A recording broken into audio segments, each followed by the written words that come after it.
तुम प्रेम की भीख क्यों मांगते हो?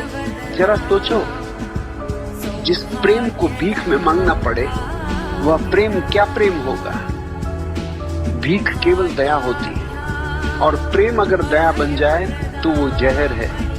सच्चा प्रेम कभी मांगा नहीं जाता, वो तो भीतर से फूटता है, जैसे झरना पर्वत की गहराई से बह निकलता है। तुम झरने के सामने कटोरा लेकर नहीं खड़े होते, झरना स्वयं बहता है, सबको भिगो देता है। लेकिन इंसान ने प्रेम को भी बाजार बना दिया है। तुम कहते हो अगर तुम मुझे प्रेम दोगे तो मैं तुम्हें प्रेम दूंगा। ये सौदा है, ये लेन देन है, ये प्रेम नहीं, ये गुलामी का खेल है। प्रेम तो तब है जब कुछ पाने की चाह ही न हो। ध्यान से सुनो, जो प्रेम की भीख मांगता है वह गुलाम बन जाता है, और जो प्रेम देता है वो मालिक बन जाता है।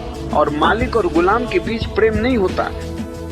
जीवन में जब भी कोई परिस्थिति आती है, चाहे वो खुशी हो या गम, सफलता हो या असफलता, प्रेम हो या विरह, इंसान का पहला भ्रम यही होता है कि ये अवस्था हमेशा रहने वाली है। दुख में फंसा इंसान ये सोच लेता है कि उसकी तकलीफ का कोई अंत नहीं है, और सुख में डूबा हुआ इंसान ये मान बैठता है कि उसका आनंद हमेशा इसी तरह चलता रहेगा। लेकिन सच्चाई यह है कि समय से अधिक शक्तिशाली कुछ भी नहीं। समय हर चीज को बदल देता है, तुम्हारे सबसे गहरे दुख को भी और तुम्हारी सबसे ऊंची सफलता को भी। समय ने कितने राजाओं को भिखारी बना दिया और कितने भिखारियों को राजा।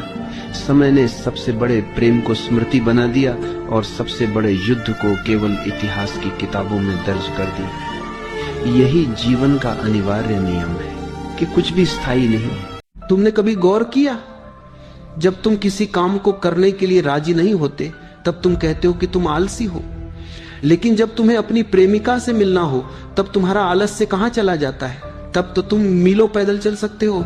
मैं तुमसे कहता हूं, इस पृथ्वी पर कोई भी मनुष्य आलसी नहीं है। या तो वह प्यासा है या वह मुर्दा है।